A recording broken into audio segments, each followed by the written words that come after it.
على الكجم. الكجم الكجم انت سيد الناس، الصدق مالك وانت ذو الحساس.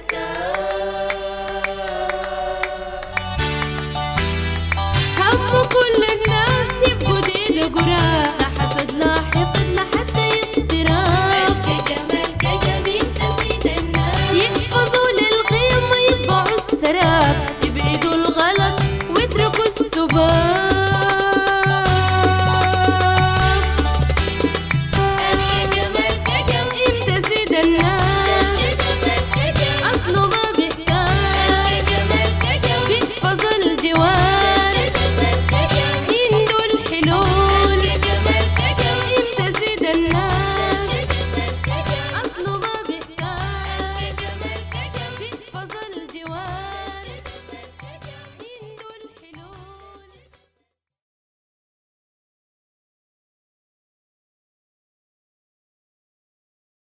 عليه وبعليه منك يا رشيمة، أصل الكلام ده ما بيتصدق. عاد المرة دي النصيحة إشاعتك مبالغة. يعني ما مصدقاتني وده كلام بيتصدق؟ كيف ما بيصدق يا اختي؟ جايبه من وين انا اصلي؟ انت جنس الهجايم والرجايم والحركات دي بتجيبيها من وين؟ قسمة اي خبر انا بجيه لحد عندي. اصلا انا رشيمه بنت الاحرت ما محتاجه لزول، الناس هم المحتاجين لي وبيجون لحد عندي. بعدين فلان ده بالذات عارفيني انا بكرهه، عشان كده اخباره بتجيني اول باول. هاي ما يمكن بيكذبوا عليك. لا لا ما بيكذبوا علي يا اختي، ده كلام جاني من مصدر موثوق منه. بالله سامح يا زول، ده كلام غريب يا زول، ده كلام غريب وما بصدقوا عقول. انت والضريح بتبرر ليه وليه؟ ليه بتبرر انت؟ يا اخوانا الزول ده عنيف في تصرفاته وبرضه لكن زول سخي بيحسب حاجاته كلها بالضرب، لكن كمان ما تصل لدرجه انه يقتل. هي بعدين يا اخواننا ده اقول لكم قول، الزول ده اصلا نحن ما سمعنا يوم بالغلط مرق برا الحله وسافر. لا الا مره واحده مشى لاخته في حته كده وين انا ما اعرفها، عدنا زي 5 ايام وجا راجع تاني. اخته قال اخته، ما دي الحيله المرق بها، دي الحيله المرق بها مشى بها مناجم الذهب وعمل جريمه القتل وجا راجع. انت الكلام ده جبته من وين؟ انا جبته من زول كان معاه في مناجم الذهب، عارف الكلام ده؟ حضر الجريمه وشافه. وبعرف الكجم هذا ده كلام غريب، ده كلام. بعدين اسالك سؤال، ليه الشركه ما سلمت الشرطه؟ ليه؟ وبعدين ليه الشرطه ما قبضته؟ ليه؟ يا زول دي قصه طويله. قصه طويله؟ احكيها لنا.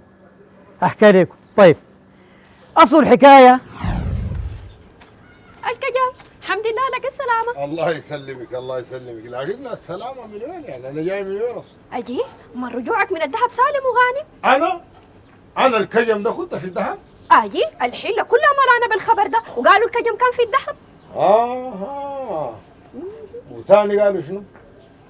بري أخر تسمعوا من غيري. أنت وكنت ما دايرة تتكلمي، جنس اللولة وليك شنو؟ ها؟ قلت كابرك صار يا أخوي. الخوخة تقلع ضروسك، طلع من وشي. خلاص طرد طوب علي. ناس الحلة دي ما داير يفكوا دربي. المرة دي قصدها شنو؟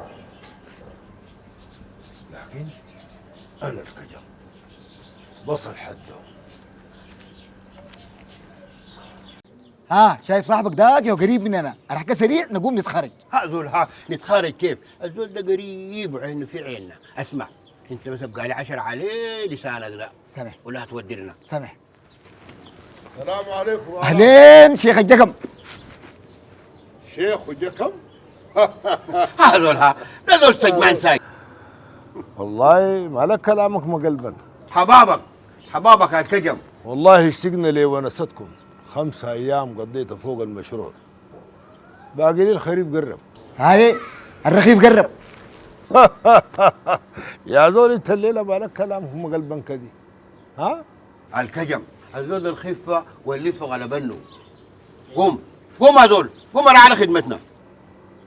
وكنت شوال وشغله، قوم عليه شغلتك. انا ذاتي عندي مشوار لي طرف الحله. اسمع قول له قول شنو؟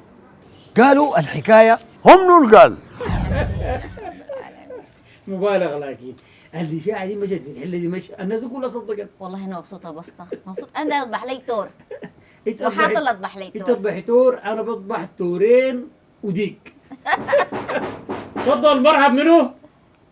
الكجم. حبابك يا الكجم. مرحب مرحبا الكجم. مرحب. تفضل البيت بيتك. السلام عليكم. حبابك والله عليكم السلام. السلام. طيبين يا ناس. الحمد تفضل. لله كيف طيبين نحمد الله سيدنا. جاكم كتال الكتلة. أنا كتال كتلة يا رشيمة. هلقى الكدم نو أنا كتال كتلة. بري واحد يا رشيمة. أنا كتال كتلة. بري ما قلت ذاك الليلة كتال الكتلة. ما تبيش تخمني يا ود الافندي أنا- برايا. أنا كتال كتلة يا انا رشيمة. ما ماشي. وده الأفندي. ود الافندي شايفة؟ أهو تعال يا ود الافندي. ده الراجل الحرساوي. ده الأفندي. الكجم اقول لك قولها اقول لك قولها. أقول لك إيه؟ بقعد الكجم. أنا كتال كتلة. الكجم اسمعني. انا ما قلت لك. اسمع لك شنو اسمع لك شنو ها انت ما قلت كتال كتله الليله كتال كتله بوريك قايله كتال الكتله ده عنده رحمه ها بتتخيل عنده رحمه ما عنده رحمه. الليله انا اوريك الكتل ها انا ما بعمل كده انت ليه قلت كده انا لكن ما داير زول يبقى العمده بعد ابوي. ليه ابوك داري يورث حي وميت ابوك مش مات الله يرحمه ابوي لكن ما داير زول يجي غيره تاني. يجي غيره كيف من حق اي زول في البلد دي يعيش ويعيش حريته الحريه دي ما حجري على زول طالما حريتك ما بتتعدى حريه الاخرين يبقى انت تمارس حريتك يا اخواننا الاشاعه سوسه بتنخر في البلد دي يا ريت ترحمونا منها كالحيين بنتلاقى انا